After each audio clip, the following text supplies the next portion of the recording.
Thanks very much, everyone. And can I start just with an acknowledgement of country to the Ngunnawal people, to pay my respects to elders past, present and emerging, and extend that respect to any Aboriginal and Torres Strait Islander people who are with us here today.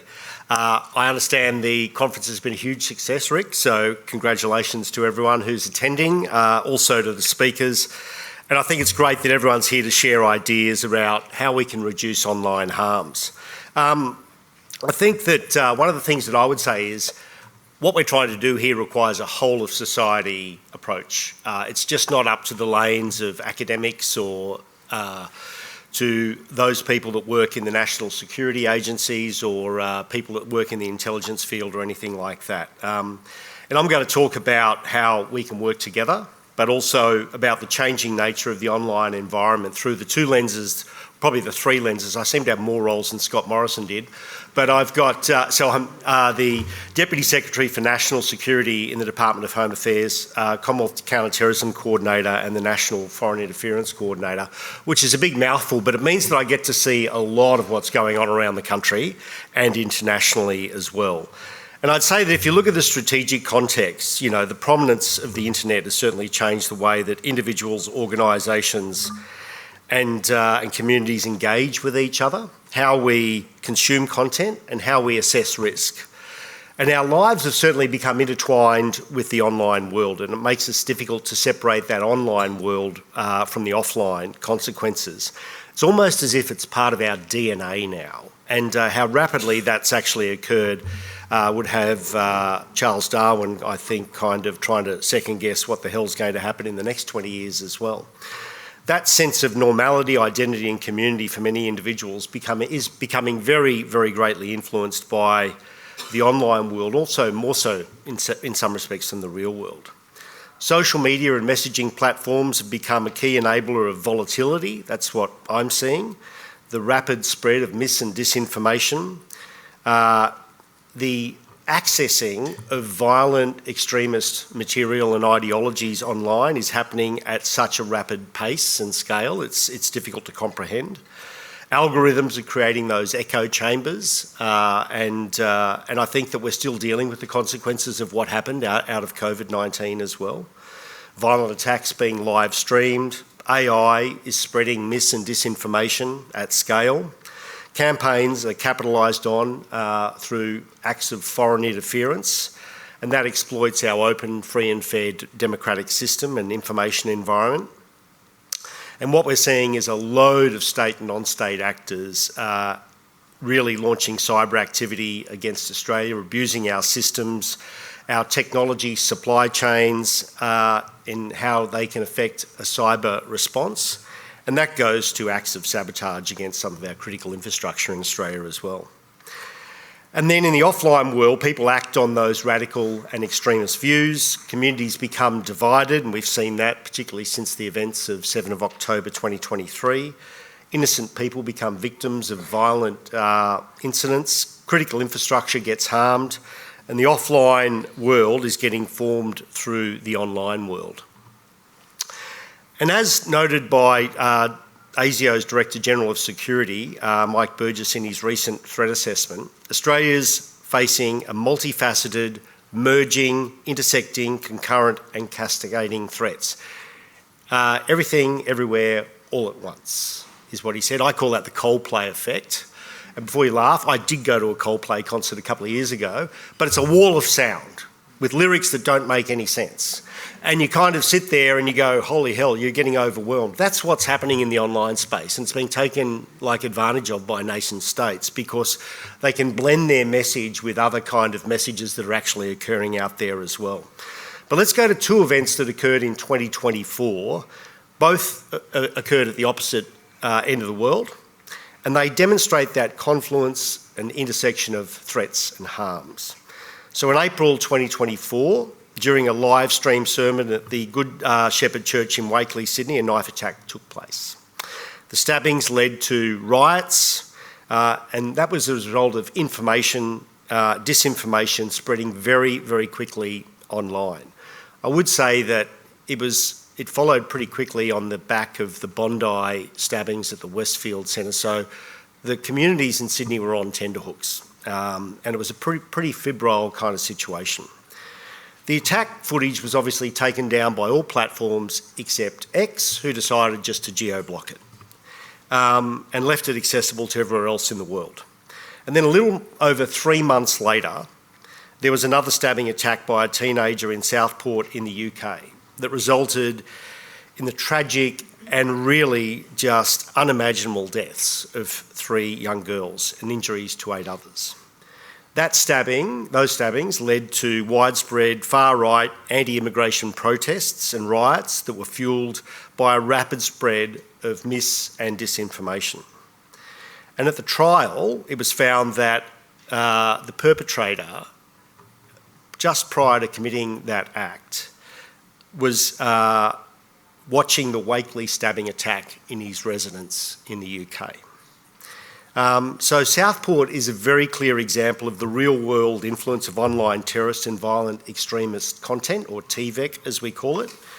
And generally TVEC refers to abhorrent violent content that promotes harmful extreme views such as articles, images, speeches or videos that promote or encourage violence. We're seeing a lot of that occurring in the online gaming platform sector as well. Websites are being made by terrorists or extreme organisations, and videos of those terrorist attacks or any other comment that we see as TVEC promotes that violent extremism. And it's pretty easy to access online. I've got a team out in near the airport that actually immerse themselves in this every day. And that worries the hell out of me in terms of their psychosocial welfare, because we need to allow those people to decompress, to kind of better understand what's happening and how to deal with it. So we wrap a lot of support around those individuals, but it worries me that I have to dedicate resources to people that actually have to look at this stuff. And then, you know, it is very easy to get exposed to it. And it's certainly an easy tool for terrorists and violent extremists to leverage.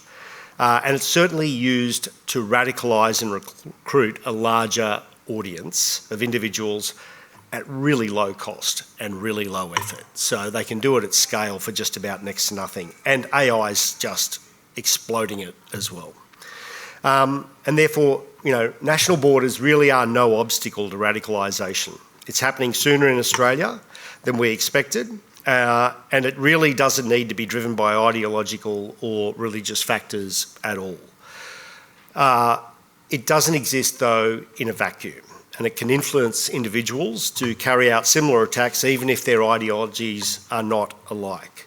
And I think Mike Burgess said, you know, some of the people that they've rolled through the door in, and I know that there was one particular incident that the AFP disrupted last year where they went into the basement of an individual, young teenage boy who had ISIS paraphernalia in the room. He also had Nazi flags in the room. And when they cracked his computer, he had a load of Mexican drug cartel beheadings. So just really an obsession with violence in some respects. So no clear ideology, that mixed ideology, or as my team like to determine or call it, it's ideological promiscuity. They flip very quickly between these different ideologies. But in the aftermath of some of those incidents as well that we've seen, we're seeing that terrorists are starting to pile onto some of these things as well. That public disorder that actually happens, ongoing social divisions, and really what we're seeing is that there is becoming a serious lack of mistrust in institutions. And the features that give us our democracy in some respects, or our transparency, our trusted public officials, our free-flowing information, our public debate, are getting interrupted by this mis and disinformation.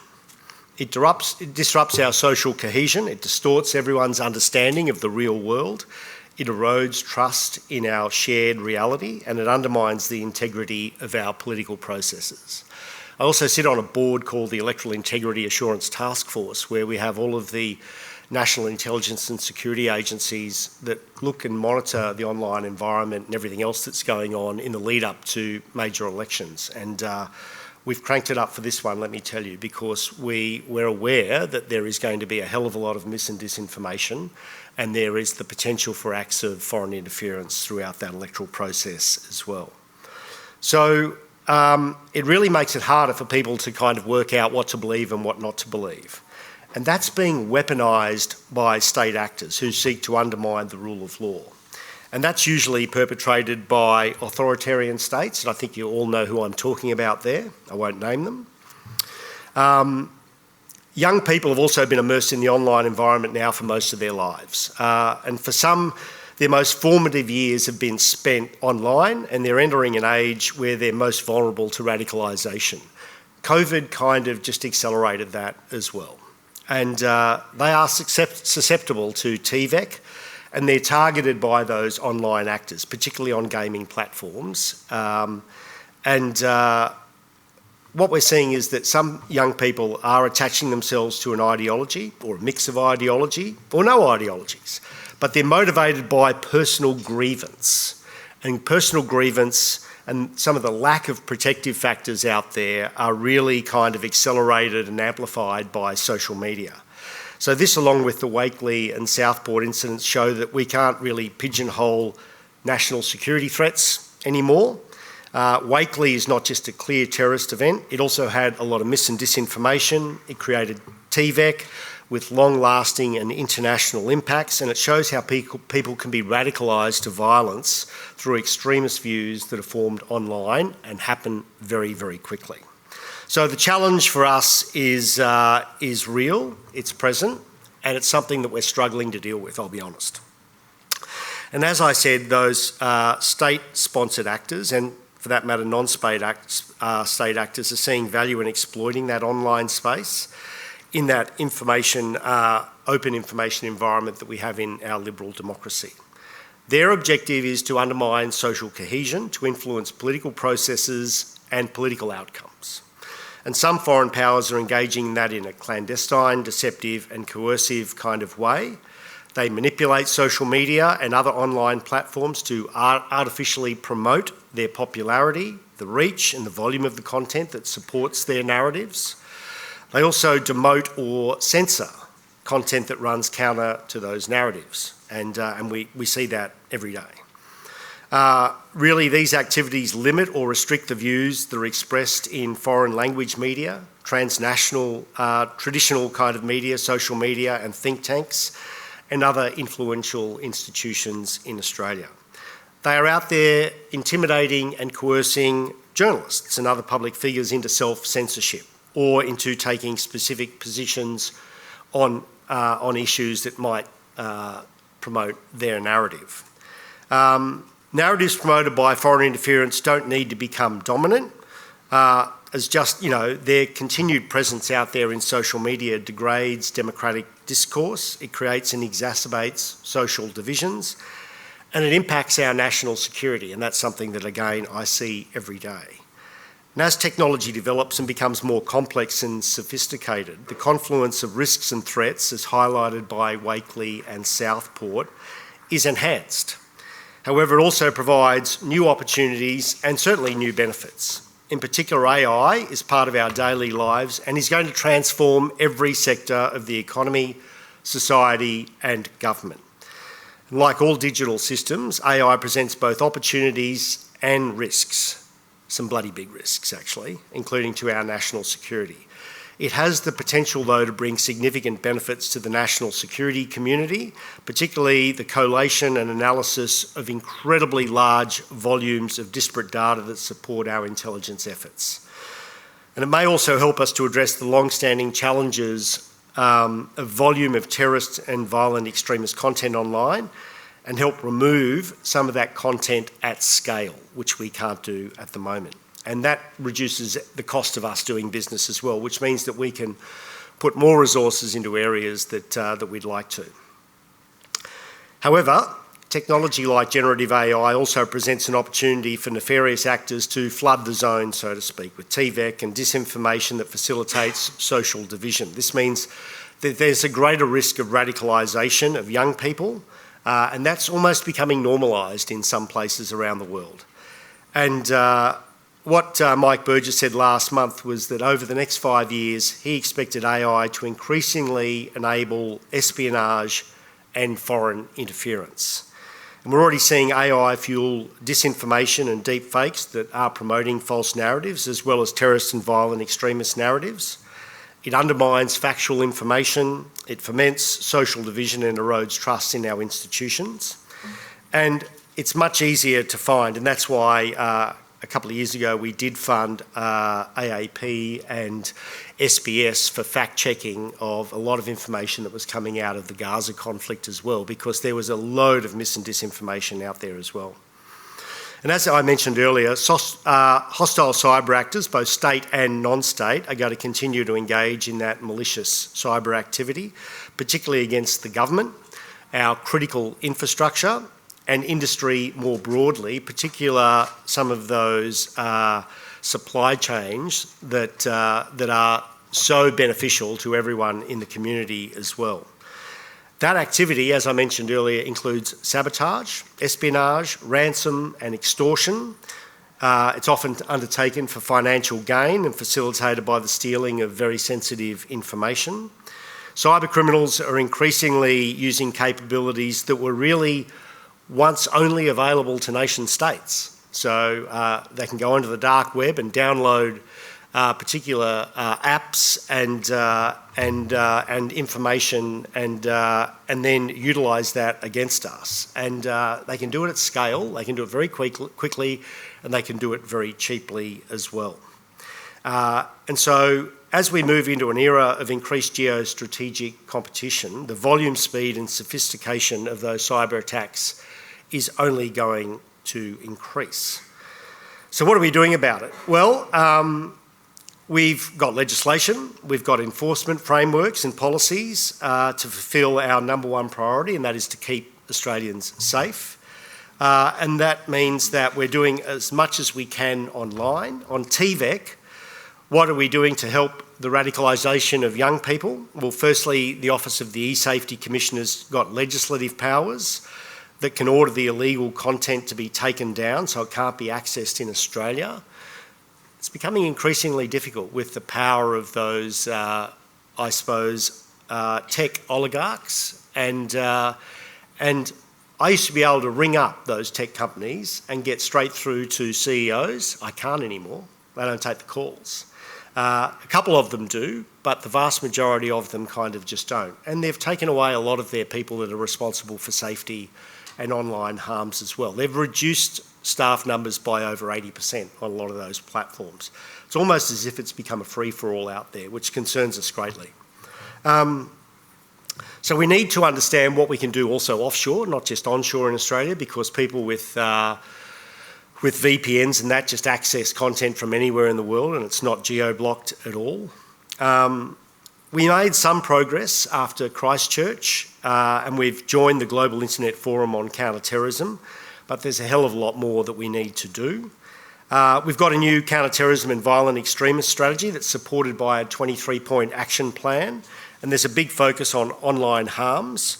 And onto that, we're trying to build much greater linkages with the tech sector, and that's with emerging AI platforms as well.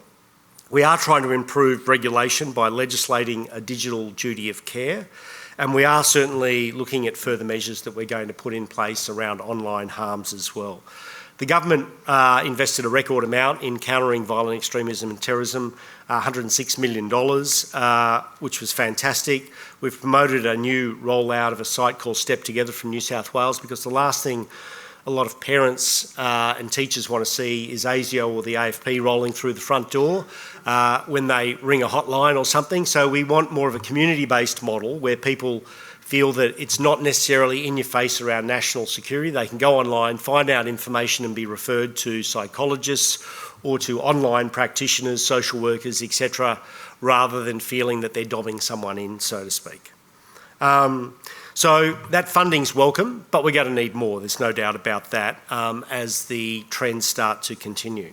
We also released a Strengthening Democracy Task Force in 2024 that looks at a number of practical initiatives around mis and disinformation. And let's face it, only 25% of the global population lives in liberal democracies.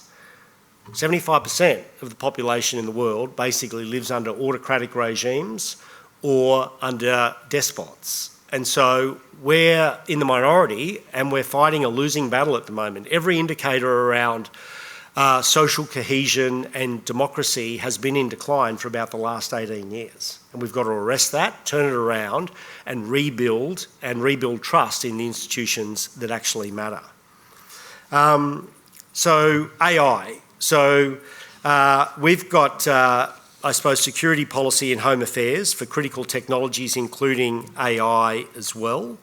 And what we're looking to do is establish a team that's focused on the development and provision of AI as a national security kind of area for policy advice to government.